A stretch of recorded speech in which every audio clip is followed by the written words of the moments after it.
So when we talk about focus for fathers in a world that um, wants to grab our attention with a lot of things, asking of our time, I think to keep a good balance as a father is something called priority. And I'm not talking about priorities because it then have order of ranks in terms of what you prioritize as one over the other.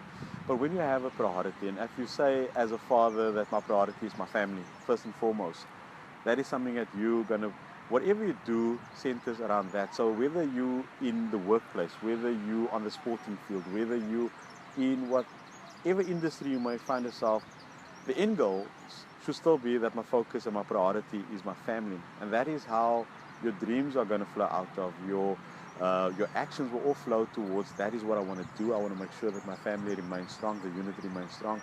So your actions that you take is based on that. So yes, you are going to find yourself in the marketplace. You're going to have a lot of things that's going to ask your time and your attention. But ultimately, when you base your decisions on anything, is what is my top priority? And if you're a father and if you're a family man, if you're a married man, then your priority should be your wife and your kids in that order. And it sounds funny. If you're a child-centered family, it might sound very, very difficult on your ears. But you first married your wife in the first place. That's your first priority. The kids, of course, they will always remain your responsibilities. But you got to look at your family first and foremost. But you look at, and children will always do this. They will look at how you love your wife first. And that determines a lot of their beliefs in how they interact with the world, is how dad loved mom. And I think if they see that as a model of how dad loved mom, it has an effect because we're modeling to them what respect should look like to others.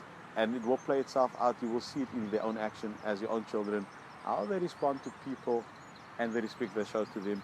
And so coming back to that particular question of keeping focus, I think you need to be centered in yourself in terms of knowing who you are. And so when the winds change and things shift in your life, you need to be anchored in something. And so for me, I have a belief system. Somebody else might have a different thing in how they believe. So essentially, also keeping focus is to have a user respect for yourself. If you don't have that, you are going to be pulled in all directions from everybody, and you will be of no good and no use for your own family. And so self-respect plays a huge role. Always place a high premium on your own worth. If you don't have your own worth, other people's going to place worth on you. So as dads, as fathers, know your worth, because your worth translates to your family and how you approach them and how you treat them as a family. And placing worth on yourself is placing worth on your family and their dreams and desires.